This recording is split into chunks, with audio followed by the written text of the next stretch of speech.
இந்த மாலை ஆராதனையில் கர்த்தருடைய ஆசீர்வாதமான வார்த்தை என்ற தலைப்பில் பார்த்து கொண்டிருக்கிறோம். இந்த நாள் கர்த்தருடைய ஆசீர்வாதமான வார்த்தை 4 என்ற காரியத்துக்குள் நம்ம போகிறோம். எடுத்துக்கொள்ளுங்கள். ஆதியாகமம் 2வது அதிகாரம் 8வது வசனத்திலிருந்து போன வாரம் நம்ம வாசித்து அதிலிருந்து பல காரியங்களை பார்த்தோம். இந்த வாரமும் தொடர்ந்து அதிலேயே பார்க்க போகிறோம். ஆதியாகமம் 2வது அதிகாரம் 8வது வசனம். தேவனாகிய கர்த்தர் கிழக்கே ஏதேன் என்னும் ஒரு தோட்டத்தை உண்டாக்கி தாம் உருவாக்கின மனுஷனை அதிலே வைத்தார். தேவனாகிய கர்த்தர் பார்வைக்கு அழகும் புசிப்புக்கு நலமுமான சகலவித விருட்சங்களையும் தோட்டத்தின் நடுவிலே ஜீவ விருட்சத்தையும் நன்மை தீமை அறியத்தக்க விருட்சத்தையும் பூமியிலிருந்து முளைக்க பண்ணினார். தோட்டத்திற்கு தண்ணீர் பாயும்படி ஏதேனிலிருந்து ஒரு நதி ஓடி அங்கே இருந்து பிரிந்து 4 பெரிய ஆறுகளாயிற்று. முதலாம் ஆற்றுக்கு பைசோன் என்று பேர். அது ஆவிலா தேசம் முழுவதையும் சுற்றி ஓடும். அவ்விடத்திலே பொன் விளையும். அந்த தேசத்தின் பொன் நல்லது. அவ்விடத்திலே பிதொலாகும் கோமேத கல்லும் உண்டு. இரண்டாம் ஆற்றுக்கு கீகோன் என்று பேர். அது எத்தியோப்பியா தேசம் முழுவதையும் சுற்றி ஓடும். மூன்றாம் ஆற்றுக்கு இதெக்கேல் என்று பேர். அது அசிரியாவுக்கு கிழக்கே ஓடும். 4ஆம் ஆற்றுக்கு ஐபிராத்து என்று பேர். தேவனாகிய கர்த்தர் மனுஷனை ஏதேன் தோட்டத்தில் அழைத்து கொண்டு வந்து அதை பண்படுத்தவும் காக்கவும் வைத்தார். தேவனாகிய கர்த்தர் மனுஷனை நோக்கி, நீ தோட்டத்தில் உள்ள சகல விருட்சத்தின் கனியையும் புசிக்கவே புசிக்கலாம். அல்லேலூயா.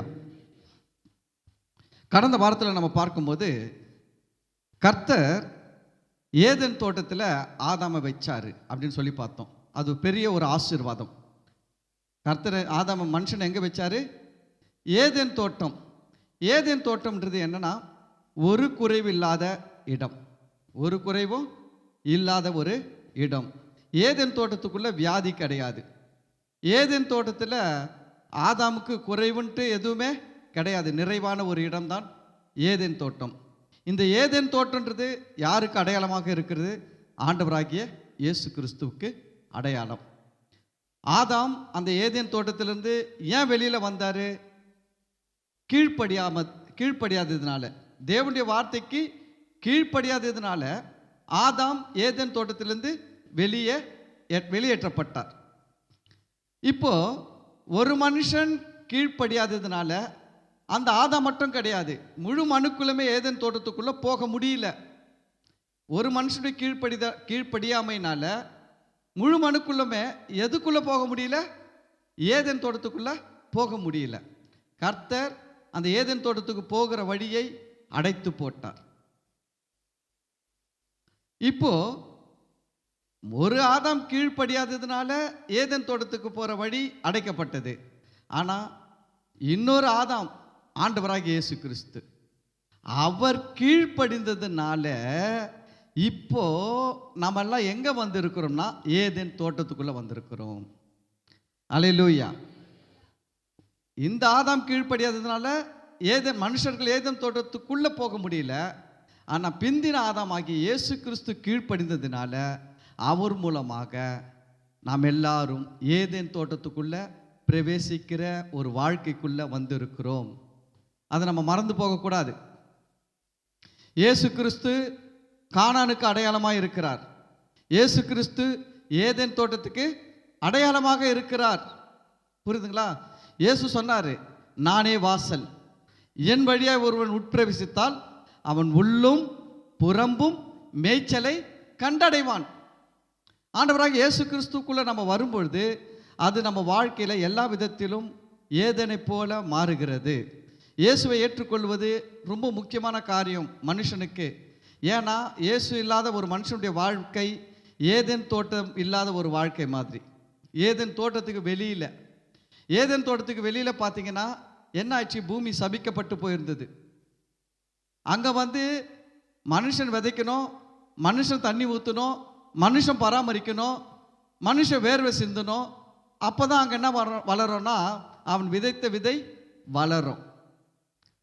ஆனால் ஏதேன் தோட்டத்தில் மனுஷன் விதைக்கல, மனுஷன் தண்ணி ஊற்றல, மனுஷன் பாதுகாக்கலை, கர்த்தர் அதற்கு எல்லாவற்றையும் செஞ்சு கையில் கொடுத்துருந்தார். இயேசு கிறிஸ்துவை ஏற்றுக்கொண்டு வாழ்கிற வாழ்க்கை ஏதேன் தோட்ட வாழ்க்கை.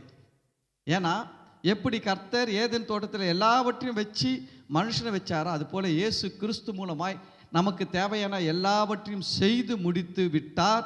இப்போ இயேசுவை ஏற்றுக்கொண்ட நமக்கு இனி ஒன்று கொடுக்க வேண்டிய அவசியம் கிடையாது. இப்போ நம்ம எப்படி வந்துட்டோம்னா தோட்டத்துக்குள்ளே வந்துட்டோம். எங்கே வந்துட்டு நம்ம வாழ்க்கையெல்லாம் தோட்டத்துக்குள்ளே. இயேசுவை ஏற்றுக்கொள்ளாதவங்க வாழ்க்கை தோட்டத்துக்கு வெளியில். நீங்கள் எங்கே இருக்கிறீங்க? அல்லேலூயா. பக்கத்தில் பார்த்து சொல்லுங்கள், நீங்கள் தோட்டத்துக்குள்ளே இருக்கிறீங்க. ஏதேன் தோட்டத்துக்குள்ளே. அது ரொம்ப முக்கியம். அல்லேலூயா. சில பேர் ஏதேன்னு சொல்லிட்டு சபை பேர் வச்சுருப்பாங்க, ஊழியங்கள் பேர் வச்சுருப்பாங்க. ஆனால் அவங்க வாழ்க்கை ஏதேன் தோட்டத்துக்கு வெளியில் வாழ்கிற வாழ்க்கையாக இருக்கும். ஆனால் பேர் மட்டும் என்ன பேர்? ஏதேன் அப்படின்ட்டு. ஆனால் எனக்கு புரியல, மக்களுங்க என்ன நினைக்கிறாங்கன்னா, இயேசு கிறிஸ்துவுக்கும் இயேசு கிறிஸ்து இல்லாத வாழ்க்கைக்கும் பெரிய வித்தியாசம் என்னென்னா, இயேசு கிறிஸ்து இல்லாத வாழ்க்கையில் மனுஷன் அவன் பிரயாசப்படணும், அவன் போராடணும், அவன் எல்லாமே பண்ணணுங்க. இயேசு கிறிஸ்து இல்லாத வாழ்க்கை எப்படி? மனுஷன் என்ன பண்ணணும்? அவன் எல்லா பிரயாசமும் படணுங்க, எல்லாம் கஷ்டப்படணும், எல்லாம் உழைக்கணும், எல்லாம் ஹார்ட் ஒர்க், எல்லாம் வேர்வை சிந்துறது, எல்லாம் கஷ்டப்படுறது, பாடுபடுறது எல்லாமே அங்கே இருக்குது. அப்போ அதில் கஷ்டப்பட்டால் தான் கொஞ்சமாவது அவனுக்கு கிடைக்கும். இயேசு கிறிஸ்துக்குள்ளே இருக்கிற வாழ்க்கையில் இயேசு உங்களுக்காக கஷ்டப்பட்டு முடித்து விட்டார். நீங்கள் பட வேண்டிய கஷ்டத்தை அவர் பட்டுட்டார். கானான் தேசமும் இயேசுவுக்கு அடையாளம். கானான் தேசமும் யாருக்கு அடையாளம்? இயேசுவுக்கு அடையாளம். தேவன் சொல்கிறாரு, கானான் தேசத்தை குறித்து சொல்லும்போது என்ன சொல்கிறாரு? அங்கே கல்லுகள் எல்லாம் இரும்பாக இருக்கும். கல்லுகள் எல்லாம் எப்படி இருக்குமா? இரும்பாக இருக்கும். புரியுதுங்களா? மலைகளில் வெட்டி எடுக்கப்பட்ட செம்பா இருக்குமா. அங்கே நீ வீடு கட்ட மாட்ட, ஏற்கனவே வீடு கட்டி இருக்குது. நீ கட்டாத வீட்டில் குடியிருப்பாய், வெட்டாத கிணற்றின் தண்ணீரை குடிப்பாய், நடாத திராட்சை தோட்டத்தின் பலனை புசிப்பாய். அங்கே ஒலிவ மரங்களும் மாதுளை மரங்களும் அத்தி மரங்களும் இருக்கிறது. செழிப்பான தேசம். அந்த தேசத்தில் மழை தாழ்ச்சி இல்லாமல், அந்த தேசத்தில் என்ன பண்ணுமா? மழை தாழ்ச்சி இல்லாமல் மழை பெய்யும். அல்லேலூயா. அது ஒரு ஆசீர்வாதமான தேசம். எது? கானான். இந்த கானான் எதற்கு அடையாளமாக இருக்குது? ஆண்டவராகிய இயேசு கிறிஸ்துவுக்கு அடையாளமாக இருக்கிறது. நம்ம மறந்து போகக்கூடாது. இயேசுவை ஏற்றுக்கொண்டவங்க, இப்போ நீங்கள் இயேசுவை ஏற்றுக்கின உடனே எங்கே வந்துட்டீங்க? ஏதேனில் வந்துட்டீங்க, கானானுக்குள்ளே வந்தாச்சு. ஏதேனில் வந்தாச்சு, கானானுக்குள்ளே வந்தாச்சு. இப்போ இங்கே பழைய மாதிரியே செஞ்சுன்னு இருக்கக்கூடாது. பழைய மாதிரினா என்ன? கானானுக்குள்ளே வரத்துக்கு முன்னாடி அவங்க வாழ்க்கை வனாந்தர வாழ்க்கை. என்ன வாழ்க்கை? வனாந்தர வாழ்க்கை. வனாந்தரத்தில் போராட்டம், பசி, பட்டினி, பஞ்சம், நஷ்டம், தோல்வி, கண்ணீர், கவலை, வியாகுலம் எல்லாமே அங்கே இருந்துச்சு. ஆனால் அங்கேருந்து வனாந்தரத்தில் இருந்து கானானுக்குள்ளே நுழைஞ்ச உடனே இப்போ என்ன ஆயிடுச்சு? இவங்க கட்டில் வீட்டை ஏற்கனவே ஆண்டவர் கட்டை வச்சிருக்கிறாரு. எவனையோ வச்சு கட்டை வச்சிருக்கிறாரு. அந்த தேசத்தில் இருந்தவங்களாம் யார் தெரியுங்களா? கானான் தேசத்தில் அரக்கர்கள் இருந்தாங்க. அவன் நல்லா பெரிய பெரிய கல்லாக வச்சு நல்லா பெருசாக நல்லா ஸ்ட்ராங்காக கட்டியிருக்கிறான். உங்களை கட்ட வச்சிருந்தா, இப்போ இவங்களை கட்ட வச்சிருந்தா இவங்க சின்ன சின்ன ரூமாக கட்டி வச்சுருப்பாங்க. அவன் அரக்கன்றதுனால பெரிய பெரிய ஹாலாக கட்டி வச்சுக்கிறான், பெரிய பெரிய பெட்ரூமாக கட்டி வச்சுக்கிறான். நம்ம 10க்கு 10 சைஸ்னா அவன் 20க்கு 20 சைஸில் பெட்ரூமாக கட்டி வச்சுக்கிறான். அல்லேலூயா. சில நேரத்தில் கர்த்தர் நமக்காக பெரிய காரியங்களை செய்வதற்காக மற்றவர்களை கொஞ்ச நாட்கள் அனுமதிப்பார். மற்றவனை வச்சு என்ன பண்ணுவார்? நம்மளுக்கு வேலை செய்ய வைப்பார். நீங்கள் கவலைப்படக்கூடாது. சில இடத்துல நடக்கலை, கிடைக்கல, லேட் ஆகுது அப்படின்னா நீங்கள் என்ன பண்ணக்கூடாது? ஐயோ என்ன அப்படி யோசிக்காதீங்க. கர்த்தர் எனக்கு நன்மை செய்கிறதுக்காக இந்த ஆளை வச்சு என்ன பண்ணுறாரு? வேலை வாங்குறாரு. கண்டிப்பாக அதனால் இந்த ஆள் வேலை செஞ்சு முடிச்ச உடனே அந்த நன்மை யாருக்கு தான் வரப்போகுது? எனக்கு தான் வரப்போகுது அப்படின்ற விசுவாசத்தில் வாழ கற்றுக்கொள்ளுங்கள். ஏதேன் தோட்டம் யாருக்கு அடையாளம்? ஆண்டவராகிய இயேசு கிறிஸ்துவுக்கு அடையாளம். மறந்தே போகக்கூடாது. அதுக்கு அடுத்தது உங்களை அடிக்கடி நீங்கள் என்ன யோசிக்கணும்னா, எப்பவுமே நீங்கள் எப்படி பேசணும், எப்படி இருக்கணும்னா, இப்போ இருக்கிறதையே பேசக்கூடாது, கண்ணால் பார்க்குறத பேசக்கூடாது. பைபிளில் என்ன எழுதி இருக்குதோ, என்ன சொல்லியிருக்குதோ அதை பேசணும். வசனம் சொல்லுது இல்லை, காணப்படாதவைகளை நோக்கி இருக்கிற நமக்கு, காணப்படாதவைகளை நோக்கி இருக்கிற நமக்கு அதிகமான கனமகிமை உண்டாக்கும். எது எது கனமகிமை உண்டாக்குமா? காணப்படாதவைகளை நோக்கி இருக்கும்போது தான் அதிகமான கனம் மகிமை நமக்கு அது என்ன பண்ணுமா? உண்டாக்குமா. அப்போ காணப்படாததுன்னா என்ன, காணக்கூடியதுன்னா என்ன? நம்ம வாழ்க்கையில் நம்ம உணரக்கூடியது, பார்க்கக்கூடியதெல்லாம் காணக்கூடியது. காணக்கூடாதது, பார்க்க முடியாததுன்னா என்னென்னா, பைபிளில் இருக்குது ஆனால் வாழ்க்கையில் இப்போ இல்லை. ஆனால் நம்ம எதை தான் நோக்கி இருக்கணுமா? பைபிளில் என்ன சொல்லியிருக்குதோ அது மேலேயே கவனமாக இருக்கணுமா. நம்முடைய எண்ணம்லாம் எது மேலே இருக்கணும்?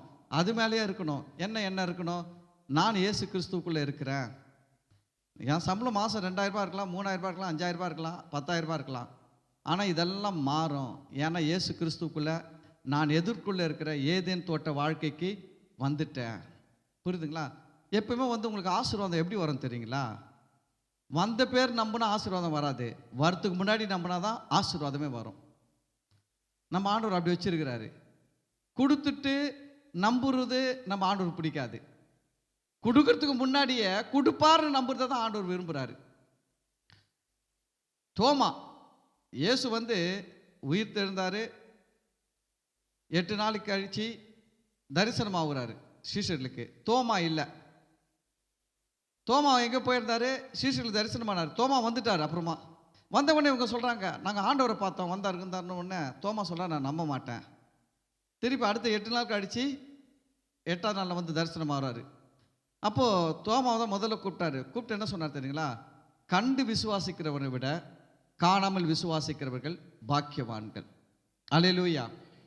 ஆசீர்வாதம் வந்த பிறகு வந்துடுச்சுன்னு நம்புறவங்களை விட ஆசீர்வாதமே இல்லாதப்போ எனக்கு இப்படிப்பட்ட வாழ்க்கை இருக்கிறது, இந்த தரித்திரம் மாறும், இந்த நோய் மறையும், இந்த பலவீனம் மறையும், இந்த பிரச்சனை தீரும், என் வாழ்க்கையில் இந்த கடன்கள்லாம் நீங்கும், நான் இப்படி இருப்பேன், எனக்கு ஏதேன் தொட்ட வாழ்க்கை தான் அப்படின்றதில் நீங்கள் உறுதியாக நின்று பாருங்கள். நான் சொல்கிறேன், ஆசீர்வாதம் உங்களுக்கு நிச்சயமாக சேரும். அல்லேலூயா, அல்லேலூயா. சரி, அப்போது ஏதேன்றது யாருக்கு அடையாளம்? ஏதேன் தோட்டம் ஆண்டவராகிய இயேசு கிறிஸ்துவுக்கு அடையாளம். சரி, இந்த ஏதேன் தோட்டத்தில் என்னென்ன இருக்குதுன்னு பார்க்கும்பொழுது தான் அந்த தோட்டத்தில் 9வது வசனத்தில் பார்வைக்கு அழகும் புசிப்புக்கு நலமுமான சகலவித விருட்சங்களையும் தோட்டத்தின் நடுவில் ஜீவ விருட்சத்தையும் நன்மை தீமை அறியத்தக்க விருட்சத்தையும் பூமியிலிருந்து முளைக்க பண்ணினார். போன வாரம் இதை பார்த்தோம். பார்வைக்கு அழகு, புசிப்புக்கு நலம். ஆமேன். நம்ம ஆண்டவர் நம்மளுக்கு எப்படி தான் வச்சிருக்காரு? அழகாக கொடுப்பாரு, நல்லதாக கொடுப்பாரு. Taste and healthy. பார்வைக்கு அழகு, புசிப்புக்கு நலனா என்னது? Taste and healthy. நலம்ன்றது ஹெல்த்து, பார்வைக்கு அழகுன்றது டேஸ்ட், அப்பியரன்ஸ். புரியுதுங்களா? அதை பற்றி போன வாரம் பார்த்தோம். அதனால் அதில் இந்த வாரம் நான் போகலை. ஆனால் தோட்டத்தின் நடுவில் கர்த்தர் என்ன வச்சிருந்தாராம்? தேவன் ஜீவ விருட்சத்தை வச்சிருந்தாராம். என்ன விருட்சம்? ஜீவ விருட்சம். இந்த ஜீவ விருட்சத்துக்கு ஒரு வல்லமை, அந்த ஜீவ விருட்சத்தில் ஒரு பவர் வச்சிருந்தாரு. என்னன்னா, அந்த கனியை புசிச்சா ஆதாமுடைய சரீரத்துக்கு என்ன கிடையாதுன்னா மரணமே கிடையாது. அந்த கனியை புசிச்சா ஆதாம் சரீரத்துக்கு என்ன கிடையாது? மரணம் கிடையாது. ஆனால் அதே தோட்டத்தில் இன்னொரு மரத்தை வச்சிருந்தாரு. நன்மை தீமை அறியத்தக்க விருட்சத்தையும் பூமியிலிருந்து முளைக்க பண்ணினார். கர்த்தர் என்ன பண்ணார்னா 2 மரத்தையும் பூமியில் இருந்து வளர வச்சாரு. ஒரு மரம் ஜீவ விருட்சம், இன்னொரு மரம் நன்மை தீமை அறியத்தக்க விருட்சம். எல்லாரும் கேட்குற ஒரு கேள்வி, ஆண்டவர் நல்லவராக இருந்தா ஏங்க இந்த கனி, இந்த மரத்தை வளர வைக்கணும்? இந்த மரத்தை வளர வைக்கணும். நீங்கள் சொல்லுங்கள், ஸ்கூலில் போய் எல்லா பிள்ளைங்களும் நல்லா படிக்கிறாங்க, எதுக்கு எக்ஸாம் வைக்கிறீங்க? எல்லாத்தையும் அப்படின்னா பண்ணிடலாம். 8th 9th ஆக்கிறீங்க. அடுத்த வருஷம் ஒரு வருஷம் படித்து முடித்த உடனே 9th 10th, அடுத்த ஒரு வருஷம் முடித்த உடனே 10th 11th, இப்படியே போட்டு போனால் எல்லாரும் என்ன படிப்பாங்க? ஈஸியாக டிகிரி முடிச்சுடுவாங்க இல்லை? ஒரு 15 வருஷம் படித்தான்னா என்ன பண்ணுறான்? ஒரு டிகிரியை முடிச்சிருவான். ஆனால் முடித்த பிறகு எல்லாருக்கிட்டையும் ஒரே குவாலிட்டி இருக்குமா? எல்லாருக்கும் ஒரே அறிவு இருக்குமா? எல்லாருக்கும் ஒரே திறமை இருக்குமானா இருக்காது.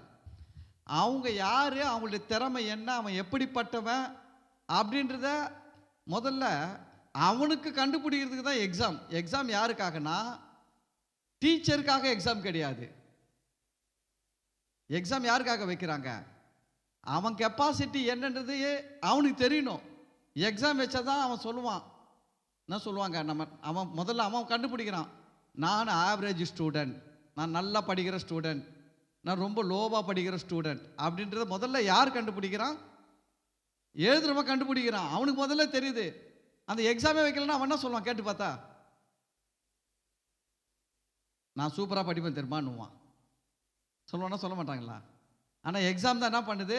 அவன் சூப்பராக படிப்பானா சூப்பராக படிக்க மாட்டானான்றது அவனுக்கும் காட்டுது, மற்றவங்களுக்கும் காட்டுது. அதுபோல் தான் ஆண்டவர் இந்த நன்மை தீமை அறியத்தக்க கனியை வச்சாரு, ஜீவ விருட்சத்தையும் வச்சாரு.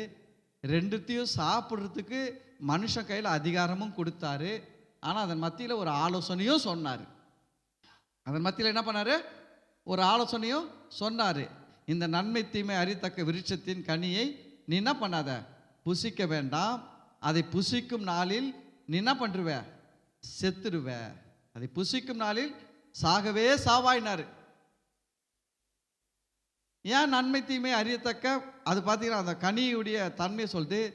நன்மை தீமை அறியத்தக்க விருட்சம். இங்கே கவனிக்கணும்.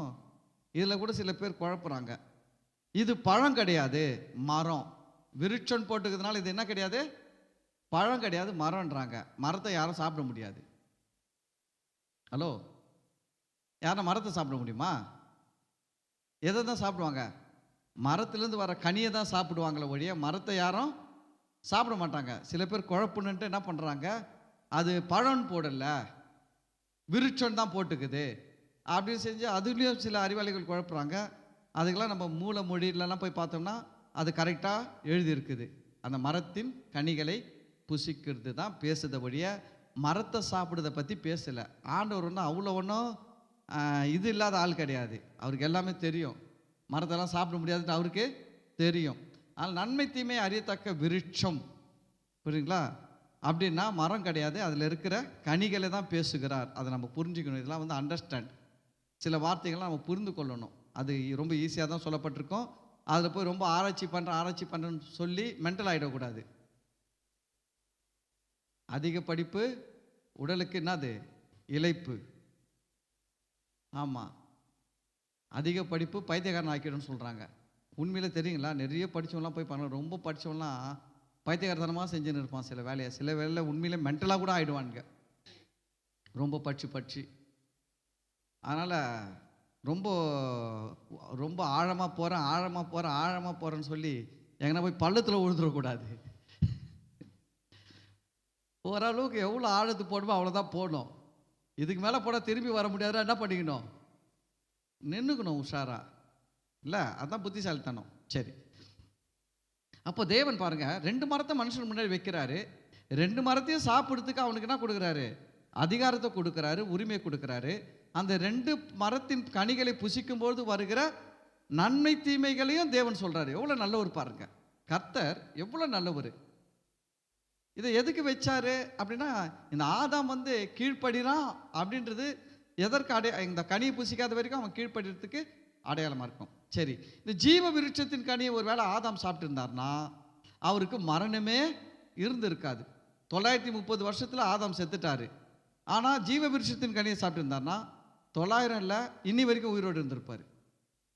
அதுக்கு அடுத்தது இந்த நன்மை தீமை அறியத்தக்க விருட்சத்தின் கனி, விருட்சத்தை புசித்தார்ல, இது புசிச்சதுனால என்ன ஆச்சுன்னு கேட்டிங்கன்னா மரணம் வந்துடுச்சு, அழிவுகள் வந்து விடுச்சு. ஏன்னா கவனிங்க, ஜீவ விருட்சம் யாருக்கு அடையாளமாக இருக்குன்னா தேவனை நாம் சார்ந்து வாழ்கிற வாழ்க்கைக்கு அடையாளம். நன்மை தீமை அறியத்தக்க அறிவுன்றது எதற்கு அடையாளம்னா நம்முடைய சொந்த பலத்துக்கு அடையாளம். சுய அறிவு, சுய பலத்துக்கு அடையாளமாக இருக்குது. யோசிச்சு பாருங்க. இப்போ ஒரு குருடனுக்கு கண்ணு ஒருத்தருக்கு கண்ணு தெரியல, குருடனாக்குறான். அவனை நம்ம பிடிச்சி கூட்டின்னு போவோம். அவனுக்கு கண்ணு தெரிஞ்சதுன்னா யாரா பிடிச்சி கூட்டின்னு போவோமா? ஏன்னா அவனுக்கு இப்போ என்ன தெரிஞ்சிச்சு? கண்ணு தெரிஞ்ச உடனே நன்மை தீமை எதுன்னு தெரியும், பள்ளம் எது மேடு எதுன்னு தெரியும், ரோடு எது காவா எதுன்னு தெரியும். இப்போ அவனே போய்கிட்டோன்னு விட்டுடுவோம். அதுபோல் தான் முதல்ல வந்து கர்த்தர் மனுஷனை உண்டாக்கி 100% அவன் தன்னையே சார்ந்து வாழும்படி வச்சாரு. தேவன் 100% அவனுக்கு உதவி செஞ்சார். அதனால தான் சொன்னார், நீ இந்த ஜீவ விருட்சத்தின் கனியை புசிச்சா மரணம் இல்லாமல் வாழலாம்.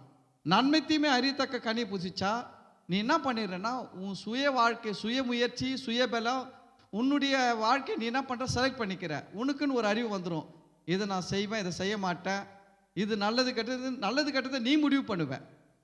நன்மை தீமை அறியத்தக்க கனியை விருட்சத்தின் புசிச்சா நல்லது கெட்டதை யார் முடிவு பண்ணுவ? நீ முடிவு பண்ணுவ. அதை புசிக்கலைன்னா யார் முடிவு பண்ணுவார் உனக்காகனா? கர்த்தர் முடிவு பண்ணுவார். பிரச்சனை எதுன்னு தெரியுங்களா? மனுஷன் நன்மை தீமையை அவன் முடிவு பண்ண ஆரம்பித்த உடனே தான் அவன் தீமையை நன்மை என்று முடிவு பண்ண ஆரம்பித்தான். இன்னைக்கு உலகம் பாருங்க, கெட்டதை என்ன சொல்லுது? நல்லதுன்னு சொல்லலைங்களா? சொல்லுது. எவ்வளோ கெட்டதை என்ன பண்ணுது? கெட்ட காரியம் அப்படின்னா உலகம் என்ன சொல்லுது? நல்லது தாங்க, பரவாயில்ல இருக்கட்டும். எவ்வளோ விஷயத்தில் சொல்லுது. சில நேரத்தில் பார்த்தீங்கன்னா, இந்த ஆணோட ஆண் கல்யாணம் பண்ணுறது, பெண்ணோட பெண் கல்யாணம் பண்ணுறது, இதெல்லாம் பார்க்கும்போது உலகம் என்ன சொல்லிடுச்சு? நல்லது தான் இருக்கட்டும், ஆனால் அது கெட்டது. ஆனால் உலகம் என்ன சொல்லுது?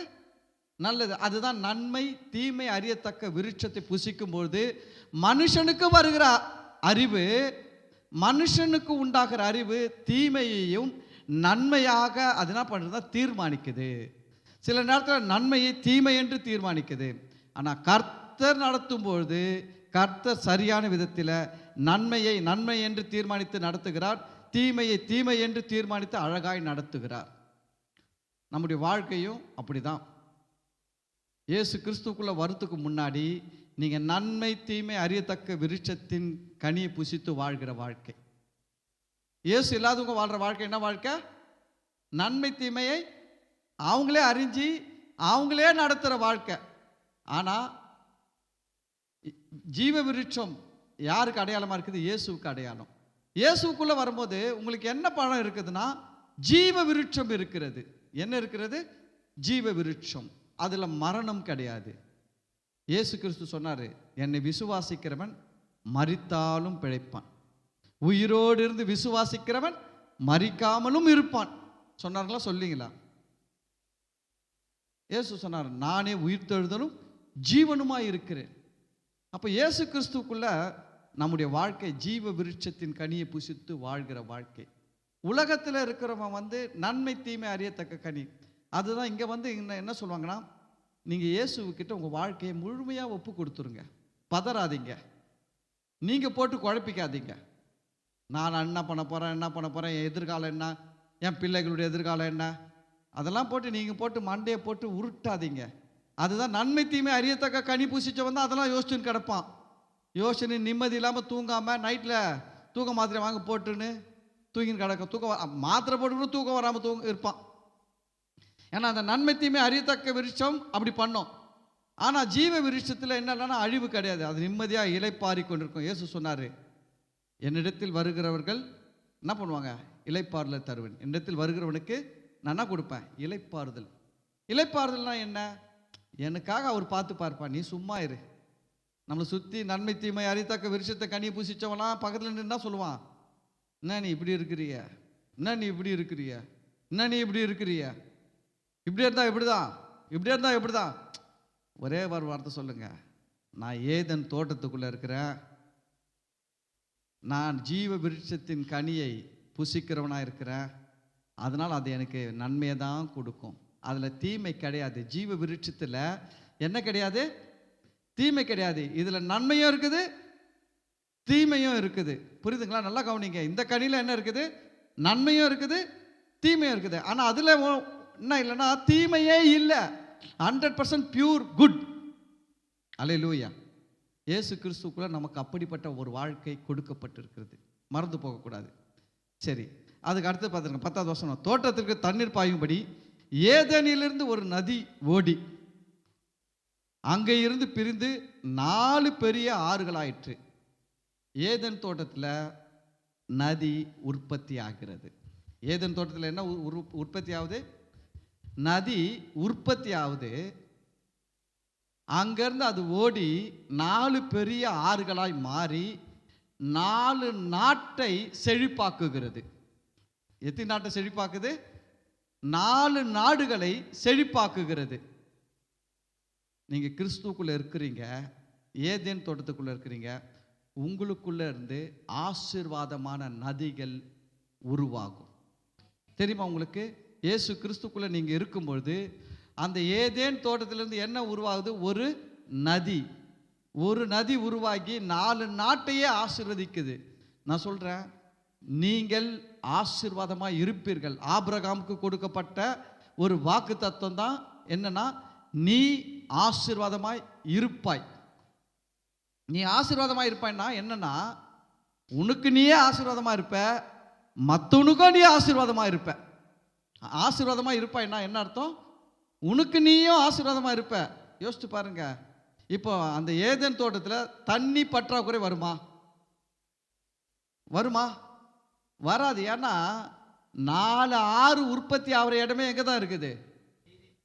அங்கே தாங்க இருக்குது. நான் சொல்கிறேன், உங்களுக்கு கிறிஸ்துவுக்குள்ள உங்களுக்கு பெரிய பெரிய ஆசீர்வாதங்கள், நன்மைகள், ஊற்றுகள் வைக்கப்பட்டு இருக்கிறது. ஊற்று அது ஊற்று நீங்கள் ஊற்று போய் பார்த்துருக்கிறீங்களா? எங்கன்னா ஊற்று எப்படி இருக்கும்? ஒரே பெருசா பிரம்மாண்டமாக ஓடுமா? சின்னதாக இருக்கும், சின்னதாக கொப்பளிக்கும். ஆனால் ஆறுகள் வற்றி போகலாம், ஊற்று வற்றாது. அல்லேலூயா. ஆறுகள் திசை மாறி போகலாம், ஊற்று திசை மாறாது. ஏன்னா ஊற்றை உண்டாக்கினவர் தேவன். அல்லேலூயா, அல்லேலூயா. பாருங்க, இயேசு கிறிஸ்துக்குள்ள நமக்குள்ள பார்த்தீங்கன்னா நமக்கு நிறைய ஆசீர்வாதத்தின் ஊற்றுகள், சுகத்தின் ஊற்றுகள், ஆரோக்கியத்தின் ஊற்றுகள், பலத்தின் ஊற்றுகள், ஆவிக்குரிய வாழ்க்கைக்கு வரங்களின் ஊற்றுகள் எல்லாம் நமக்குள்ள வைக்கப்பட்டு இருக்கிறது. நம்ம அதெல்லாம் விசுவாசிக்கணும். ஏதோ ஏதேன் தோட்டத்தில் இருந்துச்சா? இல்லை. ஏதேன் தோட்டம் யார்? இயேசு கிறிஸ்து. அந்த இயேசு கிறிஸ்துக்குள்ள நான் இருக்கிறேன். இப்போ நீங்கள் உங்களை கற்பனை பண்ணும்போது எப்படி கற்பனை பண்ணோம்? நீங்கள் எங்கே இருக்கிற மாதிரி கற்பனை பண்ணோம்? ஏதேன் தோட்டத்தில் இருக்கிறீங்க. ஏதேன் தோட்டத்தில் என்ன இருக்குது? உங்களுக்கு ஜீவ விருட்சம் இருக்குது. அதுக்கு அடுத்தது ஊற்று, ஒரு நதி. அது 4 ஆறுகளாய் ஓடக்கூடிய அளவுக்கு பெரிய நதி. அதுதான் ஒரு ஊற்று. உங்களுக்குள்ள ஊற்று இருக்குது. அல்லேலூயா. பாருங்க, அது பாருங்க, அங்கே உற்பத்தி ஆகி 4 பெரிய ஆறுகள் ஆயிற்று. கவனிங்க, ஏதேன் தோட்டத்தில் வறட்சி கிடையாது. ஏதேன் தோட்டத்தில் என்ன கிடையாது?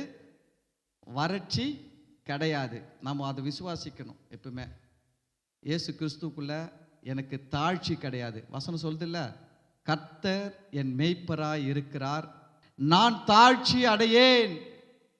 நான் அடைய மாட்டேன், தாழ்ந்து போக மாட்டேன்.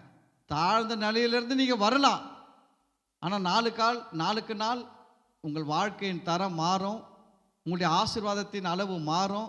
எல்லா சாபங்கள் நீங்கும், தரித்திரங்கள் நீங்கும், வியாதிகள் நீங்கும், ஆசீர்வாதங்கள் வெளிப்பட ஆரம்பிக்கும். நீங்கள் தாழ்ச்சி அடைந்து போக மாட்டீங்க. அல்லேலூயா. சரி, அப்போ அந்த தோட்டத்தில் கண்டிப்பாக ஒரு செடி கூட என்ன ஆகாது?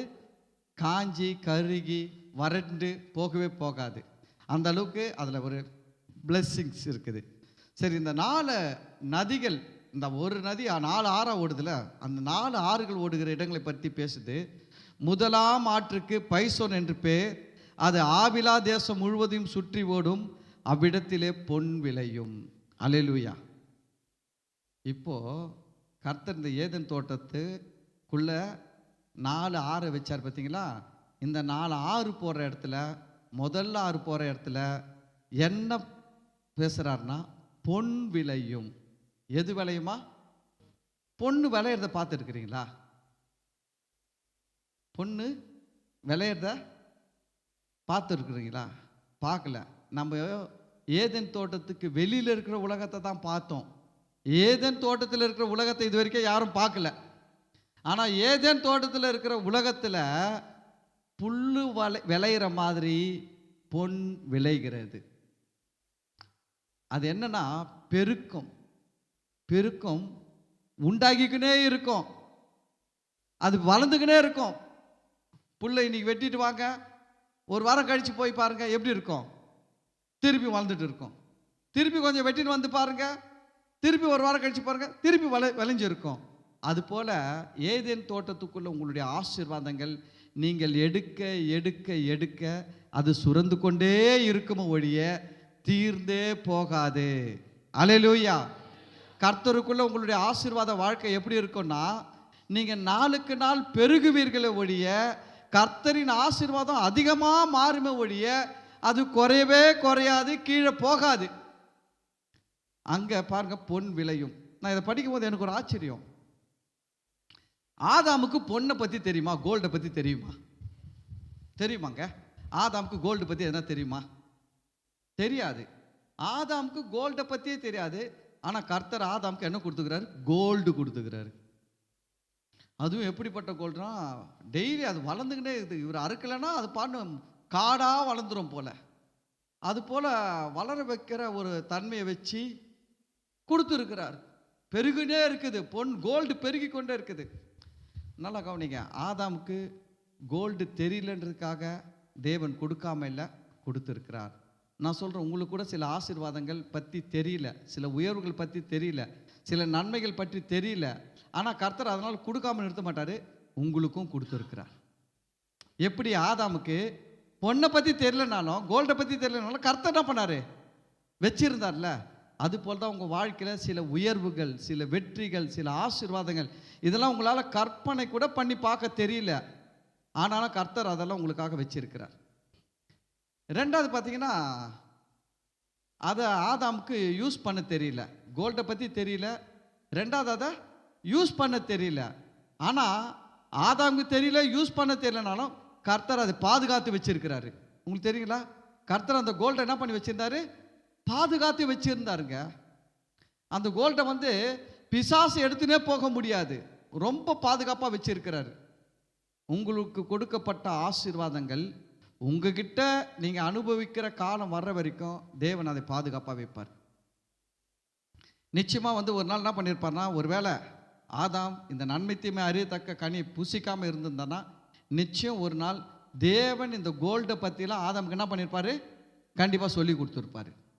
சொல்லி கொடுக்குறது மட்டும் கிடையாது, ஆதாமுக்கு செயின் செய்ய கற்றுக் கொடுத்துருப்பாரு, ரிங்கு செய்ய கற்றுக் கொடுத்துருப்பாரு, இல்லை கோல்டுலேயே ட்ரெஸ்ஸு செய்ய கற்றுக் கொடுத்துருப்பாரு. தோல் உடையெல்லாம் வந்திருக்காது, எல்லாம் கோல்டு ட்ரெஸ்ஸில் தான் இருந்திருப்பார் ஆதாம். யோசிச்சு பாருங்க, நம்மளாம் கூட கோல்டு ட்ரெஸ் தான் போட்டு இருந்திருப்போம். ஆதாம் நன்மை தீமை அறியத்தக்க கனியை புசிக்கலைன்னா தோட்டத்தில் என்ன விளையுது? கோல்டு விளையுது. இன்னைக்கு போய் அறுத்துன்னு வந்து உருக்கி ஒரு சொக்கா தைச்சி போட்டால் நாளைக்கு போய் அறுத்துன்னு வந்து என்ன பண்ணலாம்? உருக்கி ஒரு சொக்கா தைச்சி போட்டுக்கலாம். கோல்டு விளையுது. அது மாதிரி பெருக்கத்தை வச்சிருக்கிறாரு. நம்மளாம் தங்கத்தில் மின்ன வேண்டியவங்க தகரத்தில் போய் மாட்டிக்கணும். பாருங்க, பரலோகத்தை பாருங்க. பரலோகத்தில் தரையை தேவன் தங்கத்தினால போட்டு வச்சிருக்கிறாரு. தரையை எதில் போட்டு வச்சுக்கிறாரு? தங்கத்தினால் போட்டு வச்சுக்கிறாரு. அதனால்தான் ஆதாமையும் வைக்கும் போது எப்படி வச்சார்னா, ஆதாமும் எப்படி தான் இருக்கணும்? தங்கத்தோடு இருக்கணும். அல்லேலூயா. தகரத்தோடு இருக்கக்கூடாது, தங்கத்தோடு இருக்கணும் அப்படின்ட்டு. நிச்சயமா ஆதாமுக்கு என்ன பண்ணியிருப்பாரு? ஒரு நாள் அந்த கோல்டெல்லாம் எப்படி யூஸ் பண்ணணும்னு சொல்லி கொடுத்து அந்த கோல்டை பயன்படுத்தி ஆதாம் சந்தோஷப்பட வச்சிருப்பாரு. அந்த கோல்டை பயன்படுத்த வச்சு அந்த கோல்டை ஆதாம் என்ன பண்ணியிருப்பாரு? ஒரு ரிங் போட்ட உடனே ஆதாம் என்ன பண்ணியிருப்பாரு? சந்தோஷப்பட்டிருப்பாரா? சந்தோஷப்பட்டிருக்க மாட்டாரா? ஹலோ, சந்தோஷப்பட்டிருப்பாரா? சந்தோஷப்படாமல் இருந்திருப்பாரா? இப்போ வருத்தப்படுவார் அவரு. இப்போ இந்த பிரசங்கத்தை கேட்குற ஆதாம் என்ன பண்ணுவார்? வருத்தப்படுவார். மிஸ் பண்ணிட்டேன் இல்லை, என்ன பண்ணிட்டேன், கொஞ்சம் வெயிட் பண்ணியிருக்கலாம். வெயிட் பண்ணியிருந்தா கர்த்தர் என்ன பண்ணியிருப்பாருங்க? பெசலேயலுக்கு ஞானத்தை கொடுத்து சகலவித வேலைகளையும் யூகித்து செய்ய பரிசுத்தாவினால் நிரப்பின தேவன் அதெல்லாம் ஆதாம்குள்ளவே வச்சிருந்தாரு. கொஞ்ச நாள் ஆதாமே கொஞ்சம் தங்கத்தை எடுத்து டிசைன் டிசைனாக மோதிரம் செஞ்சு போட்டிருந்திருப்பாரு, செயின் செஞ்சு போட்டிருப்பாரு, ட்ரெஸ்ஸு செஞ்சு போட்டிருப்பாரு, செப்பல்லாம் கூட கோல்டுலேயே போட்டு சுற்றி இருந்திருப்பாரு. அல்லேலூயா. எல்லாத்தையும் மிஸ் பண்ணிட்டாரு. கொஞ்சம் வெயிட் பண்ணல. நான் சொல்கிறேன், கொஞ்சம் வெயிட் பண்ணுங்க. ரொம்ப அவசரப்படாதீங்க. ஆண்டவருக்குள்ளே வந்திருக்கிறீங்க, ஆண்டவர் நம்பி இருக்கிறீங்க, அவருக்குள்ளே இருக்கிறீங்க. கொஞ்சம் வெயிட் பண்ணுங்க. வசனம் சொல்லுகிறது, இக்காலத்து பாடுகள் இனி வெளிப்பட போகிற மகிமைக்கு ஒப்பிடத்தக்கவைகள் அல்ல. ஆண்டவருக்குள்ள வந்து கொஞ்ச நாள் உண்மையா இருங்க, தேவனை நேசிங்க, தேவனுக்கு உண்மையா இருங்க. சில கஷ்ட நஷ்டம் வந்தாலும் அதன் மத்தியில் எப்படி இருக்கணும்? விசுவாசத்தோடு ஓடுங்க. கொஞ்ச நாள் கழிச்சு பாருங்க, எல்லாமே மாறும். வாழ்க்கை ஏதேன் தோட்டத்துக்குள்ள வந்துடும். இன்னைக்கு ஏதேன் தோட்டத்துக்கு வெளியிலையும் கிடையாது உங்க வாழ்க்கை, உள்ளேயும் கிடையாது, நடுவில் நிற்கிற மாதிரி இருக்கலாம். ஆனால் நான் சொல்றேன், உங்க வாழ்க்கை வெளியில போகாது, கண்டிப்பா உள்ள வரும். ஏதேனின் வாழ்க்கை நீங்கள் வாழ்க்கை அனுபவிக்க போறீங்க. பாருங்க, ஆதாம் கோல்டெல்லாம் யூஸ் பண்ணியிருப்பாரு, யூஸ் பண்ணும்போது சந்தோஷப்பட்டிருப்பாரு. அப்போ கோல்டு கொடுத்தவர் தேவன். யாருக்கு கொடுத்தாரு? அவருடைய பிள்ளைகளுக்கு கொடுத்தாரு. ஆனா பிசாசு என்ன பண்ணா? கோல்டு எல்லாம் பாவம். இது யாருடைய உபதேசம்? பிசாசின் உபதேசம். தங்கம்லாம் தப்பு. கவனிங்க, 12வது வசனம் சொல்லுது, அந்த தேசத்தின் பொன் நல்லது. பைபிள் என்ன சொல்லுது? Gold is good. சொல்லுங்க, கோல்ட் இஸ் குட். இது கடவுளுடைய வார்த்தை, கோல்ட் இஸ் குட். பிசாசுடைய வார்த்தை என்ன? Gold is bad. நகை தங்கமெல்லாம் கெட்டது அப்படின்றது யாருடைய போதனை? ஏன்னா அவனால் தங்கம் கொடுக்க முடியாது. அவனால் தங்கம், நம்ம ஆண்டவர் ஒரு ஏதேன் தோட்டத்தை உண்டாக்கி அதில் பொண்ணு வேலையை வச்சு ஆதாமுக்கு செப்பல்லேருந்து துணியிலேருந்து தலையில் வைக்கிற தலைப்பாக வரைக்கும் கோல்டில் கொடுத்தாரு. அதனால் அவனால் கொடுக்க முடியாது. அதனால் அவன் என்ன சொல்லுவான்னா, கோல்டெல்லாம் பேடு அப்படின்னு நம்ம ஆளுன்னு சொல்லிட்டு அவனை வணங்குறவங்களுக்கு அவனா கொடுக்குறான், கோல்டா கொடுக்குறான். அவனே எப்படி தான் ஜொலிக்கிறான்? கோல்டா ஜொலிக்கிறான். நம்ம தங்கத்தெல்லாம் திருடி வச்சுன்னுக்கிறான். இயேசுவின் நாமத்தில் சொல்றேன், எல்லா தங்கமும் கிறிஸ்தவர்களுக்கும் சபைகளுக்கும் வரும்படியா ரிலீஸ் பண்றேன். சாத்தானின் கரத்திலிருந்து, வல்லமையிலிருந்து இந்த தேவ வல்லமை ஜெப வீட்டிற்கு வருகிற ஒவ்வொரு பிள்ளைகள் மேல கோல்டை ரிலீஸ் பண்ணுகிறேன். இயேசுவின் நாமத்தினால் தங்கங்களை ரிலீஸ் பண்ணுகிறேன் சொல்றேன். ஒரு பெரிய அற்புதத்தை பார்ப்பீங்க பாருங்க. நீங்கெல்லாம் இது வரைக்கும் வாங்காத அளவுக்கு கோல்டு வாங்குவீங்க. உங்க வீட்டில் கோல்டு வந்து தங்கம். நீதிமானுடைய சிரசின் மேல் நித்திய ஆசீர்வாதங்கள் உண்டு. நீதிமானுடைய வாசஸ்தலத்தை கர்த்தர் ஆசீர்வதிக்கிறார். கோல்டெல்லாம் நம்ம கிட்ட தாங்க இருக்கணும். எல்லாம் மார்வாடி கிட்ட இருக்குது. எல்லாம் மார்வாடி கிட்ட இருக்கிற கோல்டெல்லாம் வருவதாக.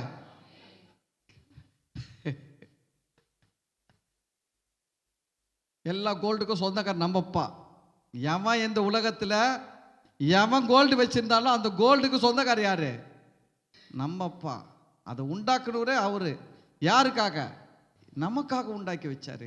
இந்த பிசாசு உள்ள பூந்து 2 ஆளுங்களுக்கு வெள்ளை துணியை போட வச்சு, தங்கெல்லாம் தப்பு, ஜிப்பா தான் ரைட்டு அப்படின்னு சொல்ல வச்சு, ஒரு காலத்தில் பாருங்க, கம்பல் போட்டிருந்தா ஞானசானம் கொடுக்க மாட்டாங்க.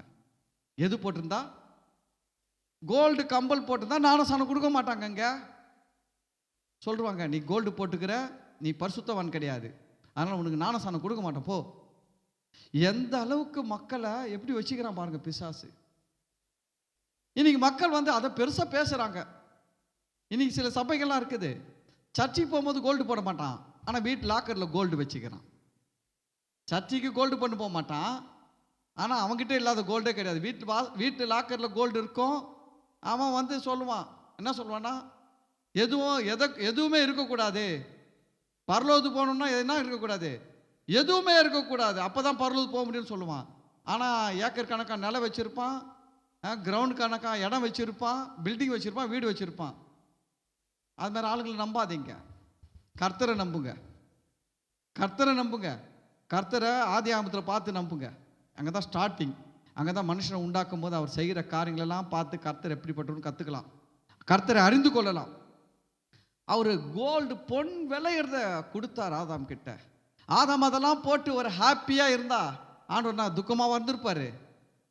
துக்கமாக இருந்தால் ஆதாமே கேட்டிருப்பார், ஆண்டவரை நீங்கள் தானே ஆண்டவரை கொடுத்தீங்க இல்லை, தங்கமும் கொடுத்து தங்கத்தில் மோதிரம் செய்யறதுக்கும் என்ன கொடுத்தீங்க?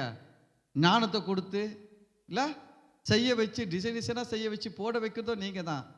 ஆண்டவர் என்ன சொல்ல தெரியுங்களா? அவர் கொடுக்குறதெல்லாம் நாம் அனுபவித்து சந்தோஷப்படலாம், பெருமை தான் படக்கூடாது. ஆண்டவர் கொடுக்குற தங்கங்களை நாம் போட்டு அனுபவித்து சந்தோஷப்படலாம், பெருமைப்படக்கூடாது. மற்றவங்க கூட ஒப்பிட்டு பார்க்காதீங்க, இன்னொரு ஆள் கூட கம்பேர் பண்ணாதீங்க. நீ இப்போ 20 சவரத்தில் செயின் போட்டிருந்தா கூட போட்டுன்னு சந்தோஷப்பட்டுக்கோ. போடாத ஆளை பார்த்து இதுக்கு என்ன இருக்குது, ஒரு சவரத்தில் கூட ஒன்றும் இல்லை, கம்பேர் பண்ணவே கூடாது. அது பெரிய பாவம். அப்படி நீங்கள் பண்ணுறீங்கன்னா நீங்கள் கர்த்தருடைய ஆசீர்வாதத்தை தவறாக பயன்படுத்துகிறீங்க. கர்த்தர் கொடுக்குற ஆசீர்வாதத்தை என்ன பண்ணுறீங்க? தவறாக பயன்படுத்துகிறீங்க. அது தேவனுக்கு சந்தோஷத்தை கொடுக்காது. தேவனுடைய சந்தோஷம் என்னென்னா எல்லாரும் நல்லா இருக்கணும்.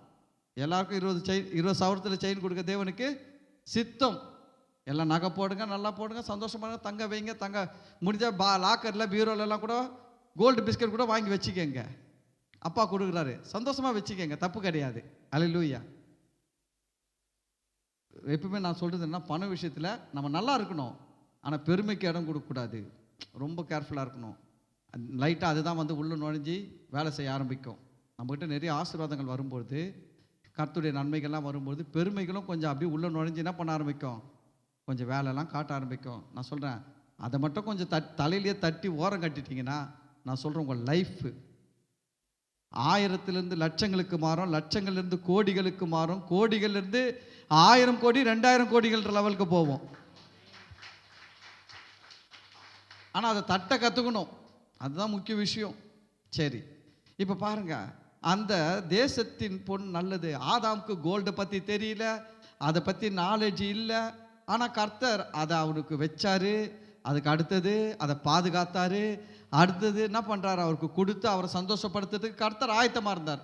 ஆனால் ஆதாம் இதெல்லாம் இழந்துட்டார். ஆனால் இதை பற்றி தெரியாத ஆதாமுக்கே தேவன் அவளை கொடுத்தார்னா, இதை பற்றி தெரிந்து இருக்கிற நமக்கு எவ்வளோ கொடுப்பாரு? ஹலோ, தேவைப்படுகிற தெரிந்திருக்கிற நமக்கு எவ்வளோ கொடுப்பாரு? நான் சொல்கிறேன், இயேசுவின் நாமத்தினால ஆதாமுக்கு கொடுத்ததை விட அதிகமாக இயேசுவின் நாமத்தில் உங்களுக்கு கொடுக்கப்படுவதாக. ஆமேன். யோசிச்சு பாருங்க, 2 குழந்தை இருக்குது. ஒரு குழந்தை எல்கேஜி படிக்குது, இன்னொரு பையன் காலேஜ் படிக்கிறான். இந்த எல்கேஜி படிக்கிற பெரிய கோடீஸ்வரன். இந்த குழந்தை இந்த ஏதோ சுட்டி கிட்டி டிவியில் படத்தெல்லாம் ஃபோனில் பார்த்தா தான் சாப்பிடுன்னு சொல்லுது. அந்த பெரிய கோடீஸ்வரன் என்ன பண்ணுவான் தெரியுங்களா? ஒரு 1 லட்சம் கொடுத்து ஒரு ஆப்பிள் ஃபோன் வாங்கி கொடுக்கறதுக்கு அவனுக்கு ஒரு பொருட்டே கிடையாது. அவங்ககிட்ட கோடியாக இருக்குது, 1000 கோடி 2000 கோடி இருக்குது. அப்படி இருக்கிறவன் என்ன பண்ணுவான், சொல்கிறாங்க அவங்க ஒய்ஃப் என்னங்க இந்த ஃபோனில் எதனா பார்த்தா சாப்பிடுதுங்க, பார்க்கலன்னா சாப்பிட மாட்டேங்குது இந்த குழந்தை அப்படின்னா அவன் என்ன பண்ணுவான் தெரியுங்களா? ஆப்பிள் ஃபோன் எவ்வளோப்பா இருக்குது, பெஸ்ட் ஃபோன் எது? 1.5 லட்சம். சரி எடு, இந்த ஒரே செக்கு இல்லை கேஷை கொடுத்து 1.5 லட்சம் கொடுத்து யாருக்கு வாங்கி கொடுக்குறான்? குழந்தை. அதுக்கு ஆப்பிள் ஃபோனை பற்றி தெரியுமா? ஒன்றும் தெரியாது. ஆப்பிள் ஃபோனுடைய வேல்யூ தெரியாது, ஆப்பிள் ஃபோனுடைய குவாலிட்டி தெரியாது, அதோடைய மதிப்பு குதிப்பு ஒன்றும் தெரியாது. ஆனால் நான் அப்பா என்ன பண்ணுறாருன்னா, அவர்கிட்ட இருக்குதுங்க, ஏகப்பட்டது இருக்குது. ஆப்பிள் ஃபோன் 10 லட்சத்துக்கு தான் கூட அவர் வாங்கி கொடுப்பாரு. அவருக்கு பெரிய ஆள் வாங்கி கொடுக்குறாரு. அந்த குழந்தைக்கு ஒன்றும் தெரியாது. அதில் கொஞ்சம் பொம்மை படம் எதாவது தாட்டி பார்த்துட்டு அப்படி நல்லா சாப்பிட்டு விளையாடின்னு இருக்குது. அப்பா சந்தோஷப்படுறார். ஓகே போ, நத்திங். இப்போ இதே பையன் காலேஜ் படிக்கிற பையன், இப்போ அவனுக்கு ஃபோன் தேவை. ஏன்னா அவன் ப்ராஜெக்ட் பண்ணணும், படிக்கணும், அவனுக்கு ரொம்ப யூஸ்ஃபுல்லு ஃபோனு. இப்போ அதே அப்பா இவனுக்கு என்ன பண்ணுவார்? இவனுக்கு என்ன பண்ணுவார்? அதே மாதிரி ஆப்பிள் ஃபோனை அதை விட நல்ல குவாலிட்டியில் நல்ல தரத்தோடு அதிக விலையாக இருந்தால் கூட என்ன பண்ணுவார்? அந்த ஃபோனு 1.5 லட்சம்னா இவன் படிக்கிற பையனுக்கு தேவைன்னும் போது என்ன சொல்லுவார் தெரியுமா? அந்த ஃபோனில் அதை விட பெஸ்ட்டான ஒரு ஃபோனை வாங்கி அது 3 லட்சம் விற்றா கூட வாங்கி என்ன பண்ணுவார்? கொடுப்பாரா கொடுக்க மாட்டாரா? கொடுப்பார். நீங்கள் எந்த கேட்டகரியில் இருக்கிறீங்க? குழந்தை கேட்டகரியா, காலேஜ் படிக்கிற பையன் கேட்டகரியா? நம்மளாம் காலேஜ் படிக்கிற பையன் கேட்டகரியில் இருக்கிறோம்.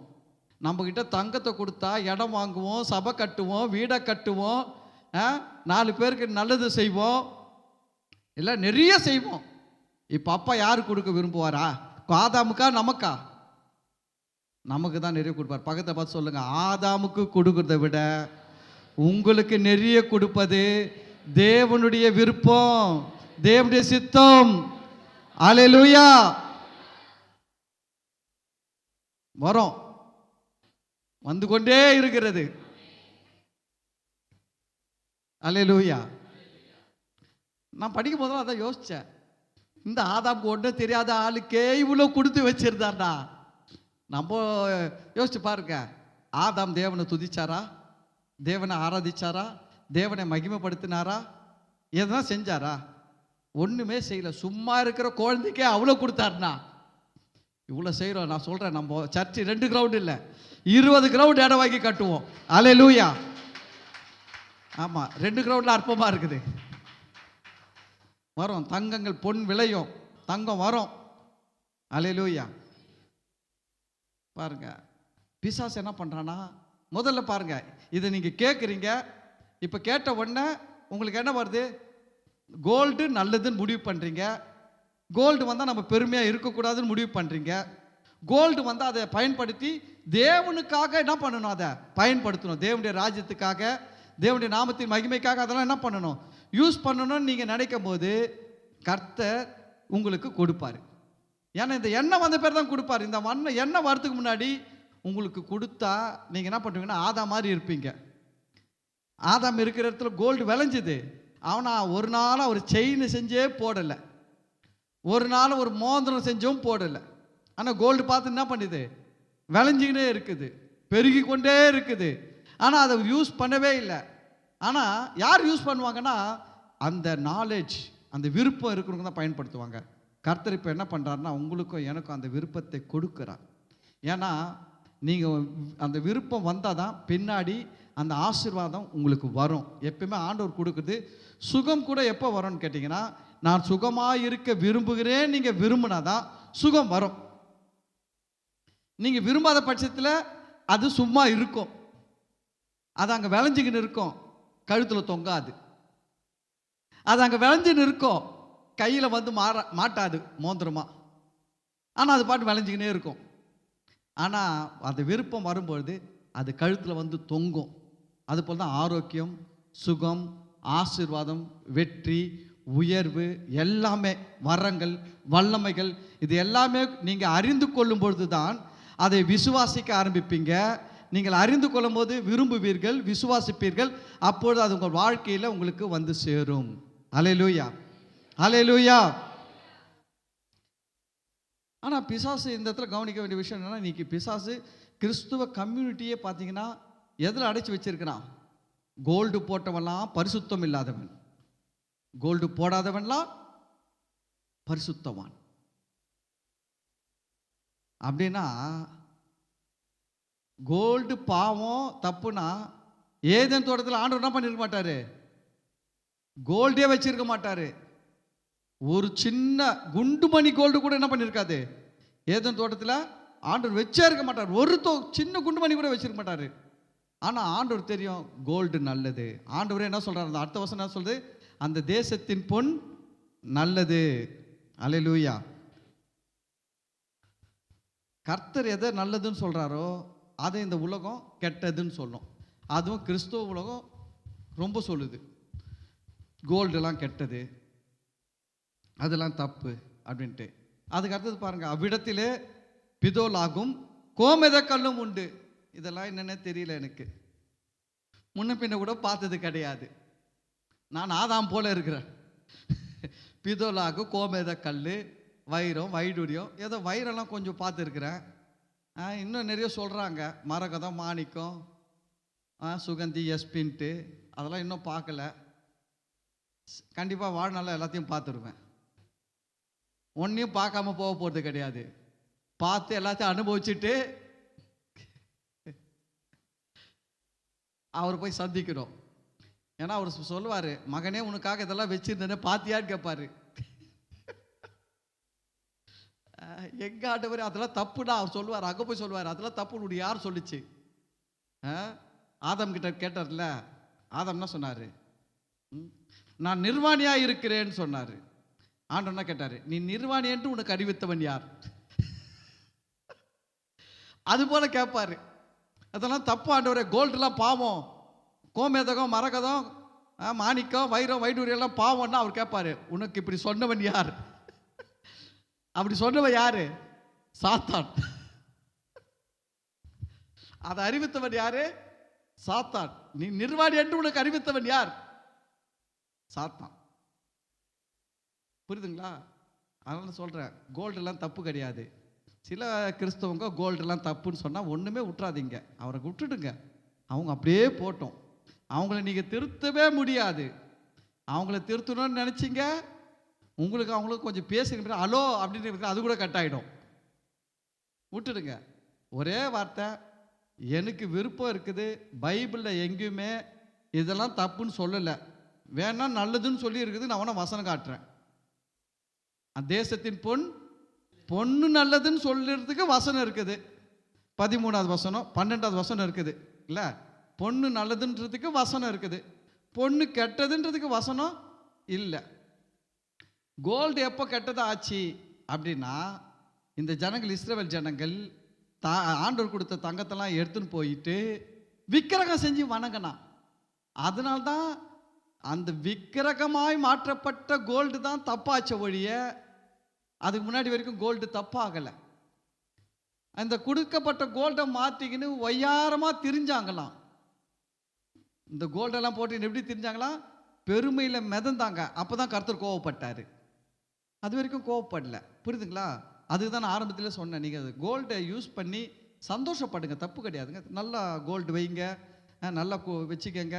யோசிச்சு பாருங்கள், நீங்கள் ஒரு கல்யாணத்துக்கு போகிறீங்க, எந்த கல்யாணத்துக்கு போனாலும் ஒரு 2 சவரத்தில் ஒரு செயின் போட்டு வருவீங்கன்னு வச்சுக்கோங்க, அந்த லெவலில் இருக்கிறீங்கன்னு வச்சுக்கோங்க. கல்யாணத்துக்கு போனால் எப்படி இருக்கும்?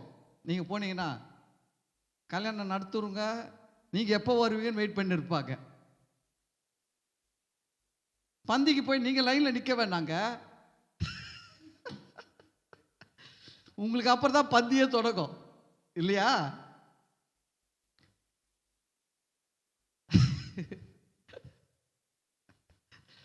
கணம் எப்படி வருது பாருங்க, எங்கேருந்து ஸ்டார்ட் ஆகுது பாருங்க.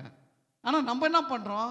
கர்த்தருடைய அந்த நமக்கு கர்த்தர் கொடுத்துருக்க மேன்மை உயர்வுகள் எல்லாம் புறக்கணிச்சுட்டு அதில் வேற மாறு தட்டிக்கிறோம். நான் ஒரு சொட்டு தங்கம் கூட போட மாட்டேன் தெரியுமா, நான் பியூர் பரிசுத்தவான், நான் அதனால் விட்டுருது. அப்படிலாம் பேசுகிறவங்க என்கிட்டயே வருவாங்க, பேசுவாங்க. சொல்லுவேன், பரவாயில்ல, நீ பரவாயில்ல, கோல்டு போடல, பரவாயில்ல, அது ஊவி இருப்போம்.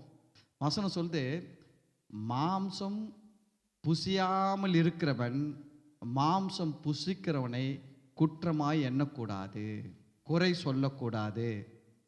அதே போல் மாம்சம் புசிக்கிறவன் மாம்சம் புசியாது இருக்கிறவனையும் என்ன பண்ண சொல்லக்கூடாதான்? குற்றம் சொல்லக்கூடாது, குறை சொல்லக்கூடாது. நல்லா கேட்டுங்க, கறி சாப்பிட்றவன் சாப்பிடாதவனை குறை சொல்லாத, விட்டுடு.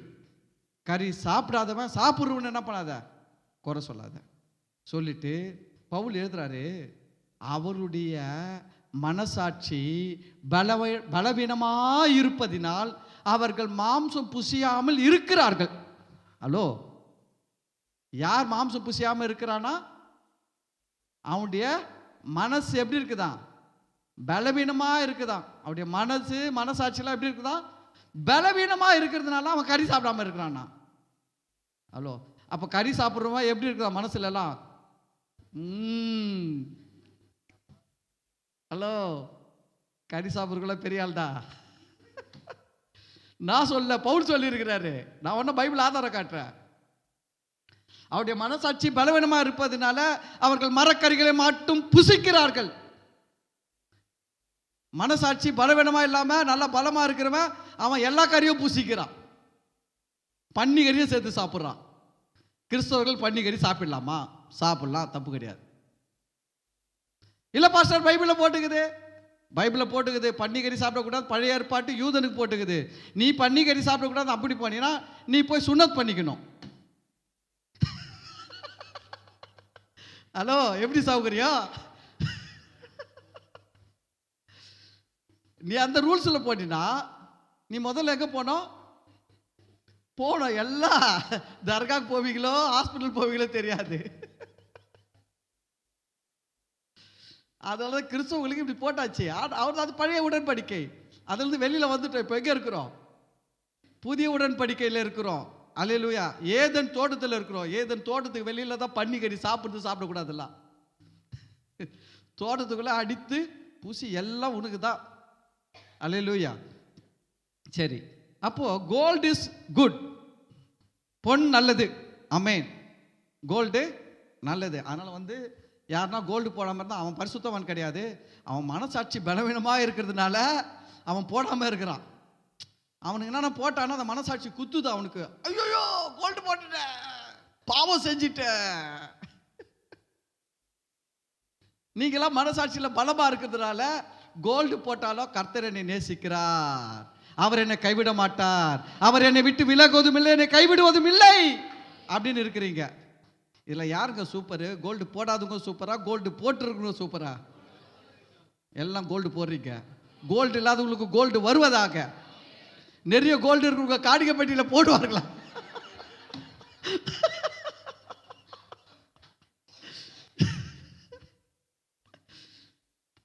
கர்த்தர் ஆசரிப்பு கூடாரம் செஞ்சாரு. நீங்க போய் பாருங்களேன். அந்த ஆசரிப்பு கூடாரம் செஞ்சதுல நிறைய யூஸ் பண்ணது எது தெரியுங்களா? கோல்டு தாங்க. கட்டையில செஞ்சு அந்த கட்டையை என்ன சொன்னார் ஆண்டவர், இந்த கட்டையே கண்ணில் படக்கூடாது, கோல்டு தகரம் செஞ்சு அதெல்லாம் மூடு.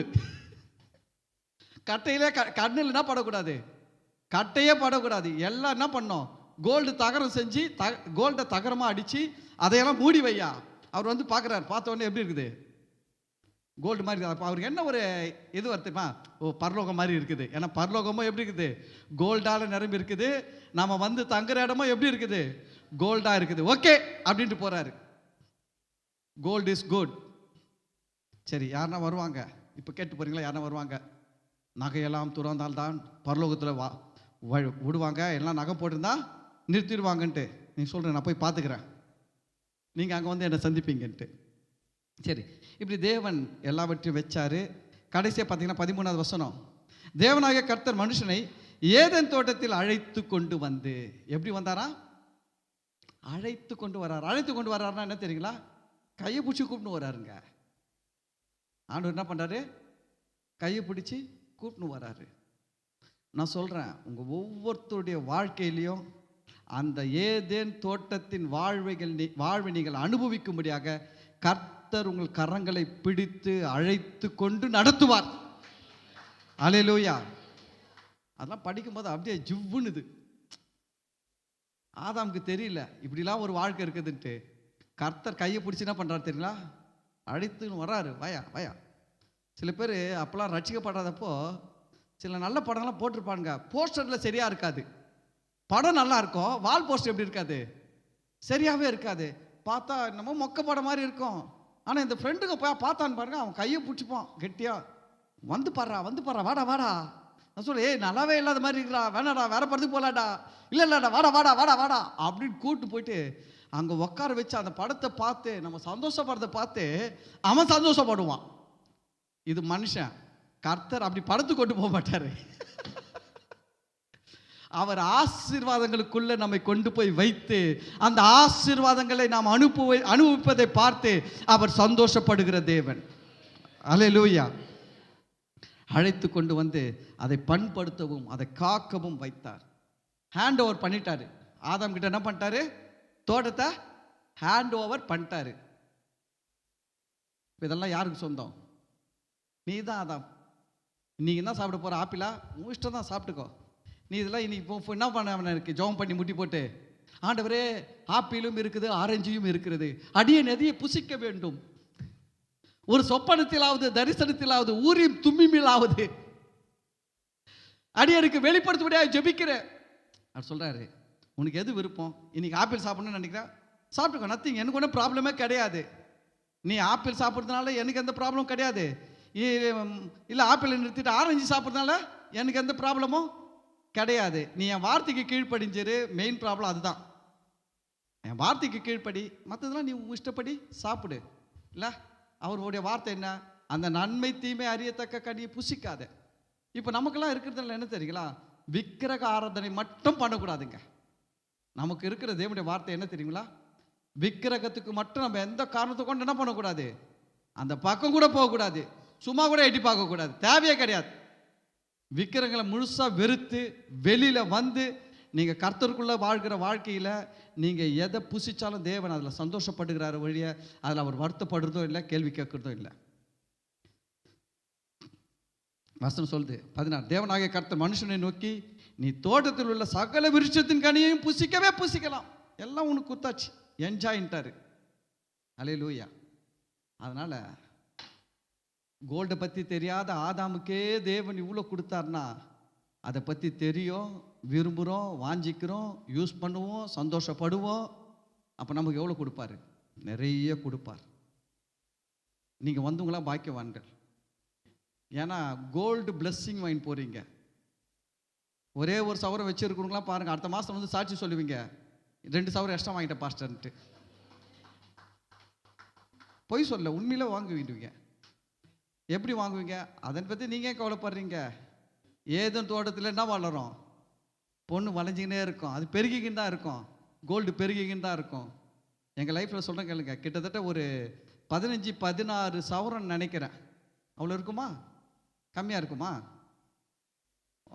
நான் கம்மியாக சொல்கிறேன், 30 சவரம் நகையை 30 சவரம் நகையை இந்த இடத்துல சர்ச்சை வாங்கிறதுக்காக நாங்கள் விற்றுட்டோம். அடமானம் வைக்கல, 30 சவரம் நகையை சர்ச்சை வாங்கிறதுக்காக விற்றே போயிட்டோம். அதை வித்துட்டு நான் ஒரு நகை கூட கிடையாது, ஃபுல் ட்ரை. இப்போ பார்த்தீங்கன்னா தோட்டத்தில் என்ன வளைஞ்சிருக்குது? பொன் வளைஞ்சிருக்குது. ஏன்னா ஏதேன் தோட்டத்தில் நீ அடுத்து வித்துட்டா கூட வளைஞ்சிரும். அல்லேலூயா. நீங்க கேட்டுருக்கீங்க, ஃபர்ஸ்ட் இது வரைக்கும் விற்காதவங்களுக்கெல்லாம் சொல்றேன், விற்கக்கூடிய அளவுக்கு வளரும். பயப்படாம வில்லுங்க. ஐயோ போயிடுதான்னு நினைக்காதீங்க, திரும்ப வளரும். ஆமென். அதனால கர்த்தர் ஆசீர்வதிக்கிறார். கர்த்தருடைய வாஞ்சை, விருப்பம், எல்லாமே சித்தம்லாம் நீங்க நல்லா இருக்கிறது தான். ஆமென். இதெல்லாம் எங்க காட்டிட்டாரு? ஏதேன் தோட்டத்திலேயே காட்டிட்டார். கர்த்தர் உங்களை ஆசீர்வதிப்பார். நாம் எல்லாரும் எழுந்து நிற்போம். ஜெபம் பண்ணி முடிச்சிடறேன். ஸ்தோத்திரம் ஆண்டவரே, இந்த நாளில் கூட இந்த நல்ல வார்த்தைகளுக்காக நன்றி செலுத்துகிறோம்.